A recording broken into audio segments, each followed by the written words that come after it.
Subscribe channel YouTube Babat Jepara Selendang Sutra Jawa agar selalu mengikuti secara utuh semua kisah yang berhubungan dengan Jepara, Jawa, Nusantara versi keluarga Kesultanan Jepara.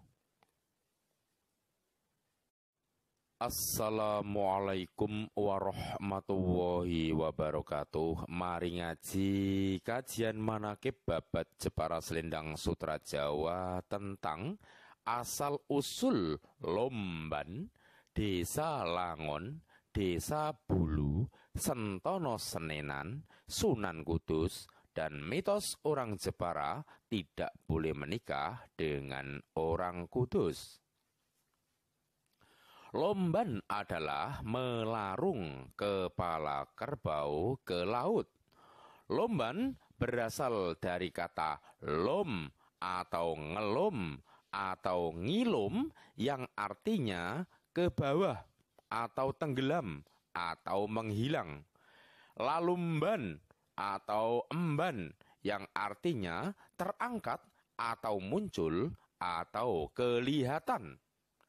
Arti lomban adalah kepala kerbau yang tenggelam, lalu menghilang, lalu terapung, atau kelihatan kembali di atas permukaan laut. Lomban adalah tradisi budaya masyarakat pantai utara Jawa, khususnya masyarakat Jepara, untuk memperingati tragedi bencana laut utara Jawa, khususnya di Jepara, yang pernah kehilangan ikan. Lomban adalah amaliyah atau hubungan antar makhluk dengan makhluk lain sebagai sapaan antara manusia dengan laut. Seperti halnya contoh, manusia yang satu menyapa manusia yang lain dengan salam. Manusia yang satu mengucapkan assalamualaikum. Manusia yang diberi salam lalu membalas dengan waalaikumsalam. Contoh lagi, rakyat menyapa pemerintah dengan pajak. Lalu pemerintah membalas menyapa rakyat dengan pembangunan. Lalu lagi, manusia menyapa sapi perah dengan pakan. Lalu sapi perah menyapa manusia dengan air susu. Lalu ada lagi karyawan menyapa bos dengan pekerjaan yang bagus. Lalu bos menyapa karyawan yang pekerjaannya bagus dengan gaji yang besar. Dan lain-lain. Memberi dan menjawab salam atau membayar pajak dan membangun, atau memberi pakan dan memberikan susu, atau kerja bagus dan memberi gaji yang besar, dinamakan saling memberi dan menerima antara makhluk di bidang amaliyah. Maka hukumnya halal adil yang dianjurkan oleh Islam dengan pahala rahmat dari Allah Subhanahu wa ta'ala. Sedangkan untuk menyapa Allah Subhanahu wa ta'ala dinamakan ibadah. Lalu Allah Subhanahu wa ta'ala membalas dengan pahala rahim. Lalu ada lagi menyapa Nabi Muhammad SAW dengan sholawat. Lalu Nabi Muhammad SAW membalas dengan syafaat. Lalu menyapa wali yang telah wafat dengan ziarah. Lalu wali membalas dengan karomah dan lain-lain.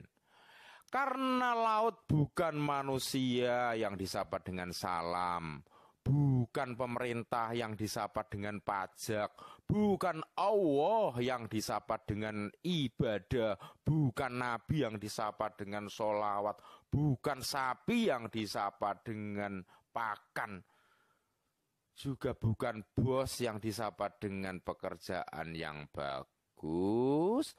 Maka cara menyapa juga berbeda. Cara menyapa alam dinamakan sajen. Sajen banyak macamnya. Cara menyapa laut utara Jawa adalah dengan sajen lomban. Maksud dari lomban adalah manusia menyapa laut dan seisinya agar saling berdamai dengan alam yang lain termasuk dengan manusia. Selanjutnya diharapkan laut dan seisinya menyapa manusia dengan hasil dari laut berupa ikan, kerang, dan juga pemandangan wisata yang menyenangkan. Sedangkan tujuan lomban adalah dengan menenggelamkan kepala kerbau yang masih ada daging dan darahnya, lalu dilarung di pinggir laut. Diharapkan ikan yang ada di tengah laut terpancing minggir untuk memangsa umpan yang berupa kepala kerbau. Lalu nelayan atau manusia akan mudah untuk menangkapnya. Sehingga lomban bukan hal yang mubazir, apalagi syirik, karena lomban adalah amaliyah sapaan dan ada maksud serta tujuan, yaitu saling memberi dan menerima antara manusia dengan laut ciptaan Allah Subhanahu wa ta'ala. Karena Allah hanya akan merubah takdir suatu kaum jika suatu kaum mau merubah takdirnya sendiri. Merubah takdir ada 3. 1, dengan usaha. Contoh dengan melakukan sapaan lomban. Lalu yang kedua, berdoa. Yaitu ada ritual doa saat prosesi lomban. Lalu yang ketiga, tawakal, yaitu dikabulkan atau tidak suatu usaha dan doa, semua diserahkan kepada Allah Subhanahu wa ta'ala. Jika prosesi lomban menguntungkan, namanya adil manfaat. Jika merugikan, namanya dolim madorot. Jika ada niat bagus, namanya amal soleh. Jika ada niat menyakiti makhluk lain, namanya amal fahsya. Jika melancarkan ibadah, namanya taat. Jika menghalangi ibadah wajib, namanya mungkar.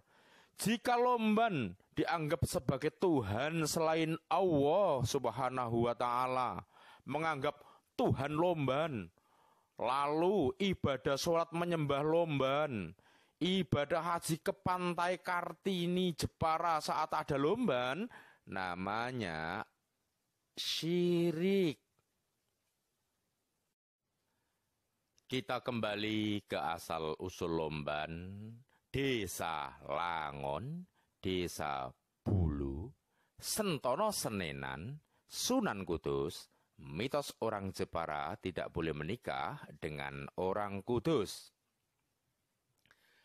Pada tahun 1527 Masehi, Kanjeng Retno Kencono, Binta Sultan Trenggono atau Ratu Kalinyamat menjadi ratu di Kalinyamatan, Krian, Jepara. Pada tahun 1536 Masehi, Kanjeng Sunan Hadirin atau yang bernama asli Sultan Solahuddin bin Sultan Ali Mughayat Shah dari Kesultanan Aceh Darussalam yang pergi ke Cina lalu datang ke Jepara, lalu di Jepara dibuatkan padepokan di desa Mantingan oleh Kanjeng Sultan Trenggono yang bernama Padepokan Kandang Kebocah Angon. Karena di pakar padepokan selalu dijaga oleh 10 kerbau.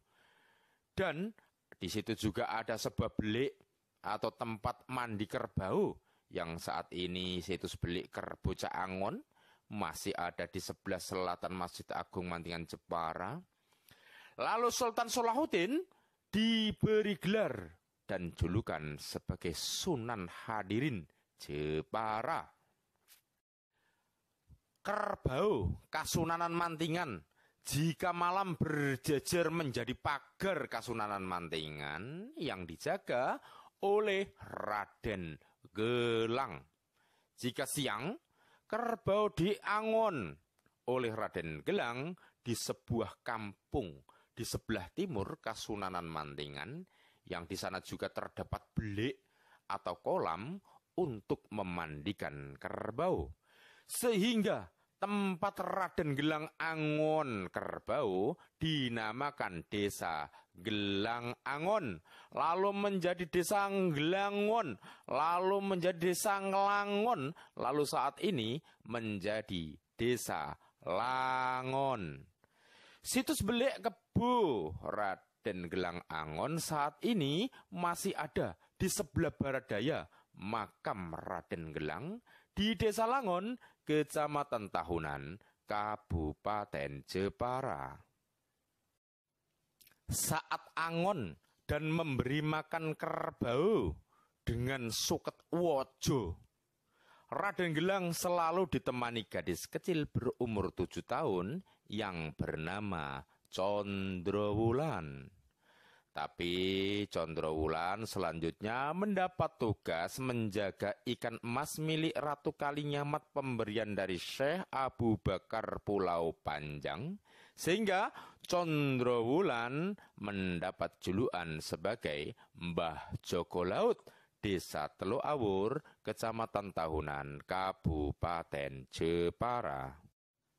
Lalu pada tahun 1547 Masehi, karena Condrowulan berhasil membunuh Syekh Siti Jenar yang asli yang bernama Nur Hasnah atas perintah Sunan Hadirin, lalu jasad Nur Hasnah dimakamkan di sebelah barat Astana Mantingan. Maka pada tahun 1548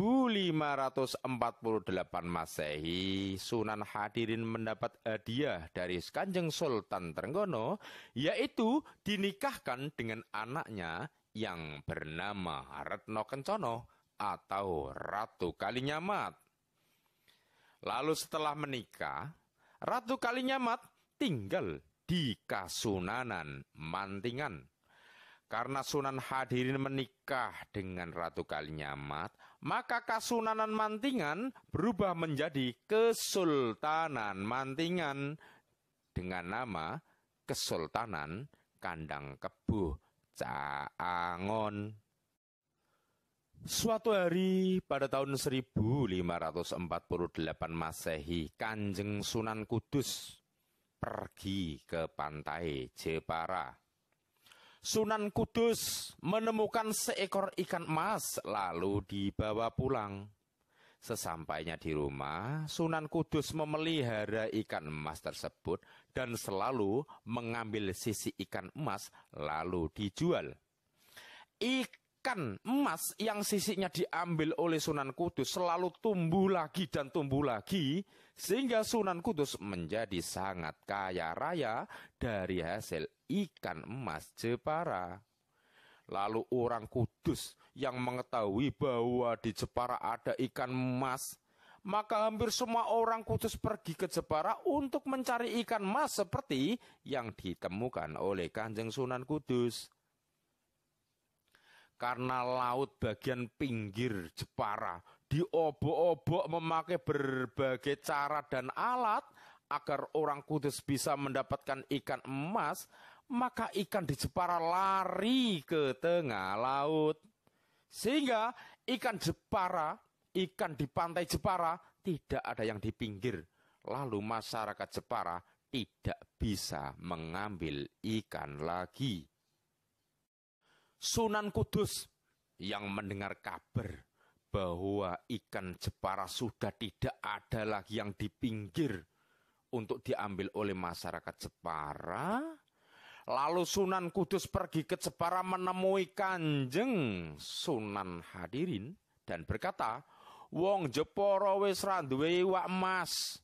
Artinya orang Jepara sudah tidak punya kejayaan.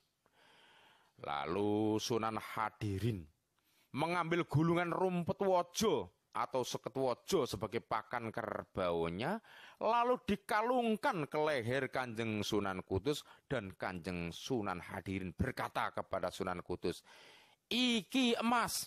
Artinya ini emas. Lalu Sunan Kudus yang melihat di lehernya ada kalung emas yang sangat besar, maka Kanjeng Sunan Kudus merasa malu dan segera pulang ke Kudus. Kanjeng Sunan Hadirin dan Ratu Kalinyamat yang mendengar kabar bahwa nelayan Jepara tidak bisa mengambil ikan, lalu pada hari ke-7 setelah hari raya Idul Fitri, Ratu Kalinyamat dan Sunan Hadirin mengambil seekor kerbau milik Sunan Hadirin dan 1 ekor kambing, lalu dimandikan di Belik Kebucak Angon Mantingan yang ada di sebelah selatan Masjid Mantingan. Lalu kerbau diarak ke dermaga Jepara. Lalu pada hari ke-8 setelah hari raya Idul Fitri, kerbau disembelih di dermaga Jepara. Pada masa kekuasaan Ratu Kalinyamat maupun pada masa kekuasaan Bintoro, dermaga Jepara adalah, kalau dari barat, Pantai Bulu, ke timur melewati Kali Kanal sampai kantor Polres Jepara. Lalu kantor Polres Jepara ke utara sampai Kaliwiso. Lalu Kaliwiso ke barat sampai Pantai Ujung Batu. Jadi pusat kota Jepara saat ini dahulunya adalah pusat dermaga Jepara, tapi pada masa penjajahan diuruk, lalu menjadi pusat kota Jepara saat ini. Setelah kerbau dan kambing disembelih, lalu dagingnya dimasak. Setelah masak, lalu acara doa bersama. Setelah selesai doa bersama, lalu daging dimakan bersama-sama antara rakyat dan ratu dan sultan untuk sedekah halal bihalal atau balal, atau saat ini dikenal dengan istilah open house sesuai makna Idul Fitri, yaitu Id artinya kembali seperti biasanya, lalu Fitri artinya makan di siang hari. Sedangkan untuk mensucikan diri di saat Idul Fitri dinamakan zakat fitroh. Jadi agar difahami perbedaan antara Idul Fitri dengan zakat fitroh. Jadi bukan Idul Fitro atau kembali suci, lalu zakat fitri atau kembali makan. Tapi Idul Fitri artinya kembali makan di siang hari, lalu ada zakat fitro yang artinya untuk mensucikan diri. Idul Fitri atau bahasa Jawa dinamakan bodo, boh, atau dibohno, artinya diserahkan, dipasrahkan, diberikan semua makanan. Lalu doh atau didudohno artinya diperlihatkan atau dipamerkan saat makan di siang hari. Lalu setelah itu kepala kerbau dilarung, tujuannya untuk memancing agar ikan yang berada di tengah laut karena habis diobok-obok oleh orang Kudus, lalu ikan pergi ke tengah, agar ikan pergi ke pinggir pantai agar mudah diambil oleh para nelayan. Setelah itu, khusus bulu kambing dibagikan oleh Ratu Kalinyamat ke nelayan untuk ditaruh di perahu. Aroma perengus bulu kambing dapat mengundang ikan untuk mendekat ke perahu. Tempat pembagian bulu kambing yang saat itu berada di dermaga Jepara akhirnya dikenal dengan nama Pantai Bulu. Lalu setelah terjadi pengurukan dermaga Jepara pada zaman penjajah, akhirnya Pantai Bulu berubah menjadi Desa Bulu Jepara. Setelah selesai acara doa menyapa laut dengan cara lomban, akhirnya ikan di pantai utara Jawa khususnya di Jepara sudah minggir dan mudah diambil oleh para nelayan Jepara dan nelayan pantai utara Jawa. Sehingga pantai utara Jawa khususnya Jepara menjadi makmur kembali. Pada tahun 1550 Masehi, sebelum Kanjeng Sunan Kudus wafat, Kanjeng Sunan Kudus menyesal dan malu karena telah mengambil ikan emas Jepara dan pernah menghina Jepara. Maka pada hari Senin Kliwon, beliau mengutus seorang muridnya yang bernama Khairi Abbas untuk meminta maaf kepada Kanjeng Ratu Kalinyamat di Jepara. Ketika sampai di suatu desa di Jepara, Khairi Abbas bertemu dengan prajurit Mantingan. Khairi Abbas bertanya, "Di manakah letak Kesultanan Mantingan Jepara?" Lalu prajurit Kesultanan Mantingan bertanya, "Kamu dari mana dan untuk apa ke Kesultanan Jepara?" Khairi Abbas berkata bahwa ia adalah utusan Kanjeng Sunan Kudus. Maka prajurit Kesultanan Jepara langsung membunuh Khairi Abbas. Sebelum Khairi Abbas wafat, beliau melanjutkan kata-katanya bahwa ia ke Kesultanan Mantingan disuruh menyampaikan maaf Kanjeng Sunan Kudus kepada Ratu Kalinyamat dan masyarakat Jepara. Setelah berkata, lalu Khairi Abbas tewas.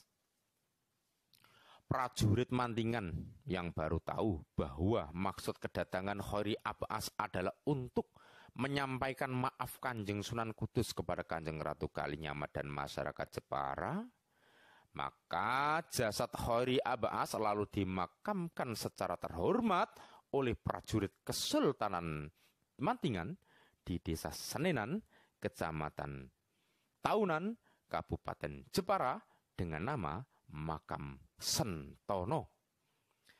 Saat itu sudah ada nama Desa Senenan karena Desa Senenan sudah ada pada tahun 1547 Masehi oleh Kanjeng Sunan Bonang saat menyerahkan sebuah gong yang saat ini artefak gong masih ada. Tapi kisah lengkap tentang asal-usul Desa Senenan akan kita bahas dalam bab lain. Lalu dari sinilah ada kepercayaan atau mitos kalau orang Jepara tidak boleh menikah dengan orang Kudus karena Kanjeng Sunan Kudus dianggap pernah jahat kepada orang Jepara.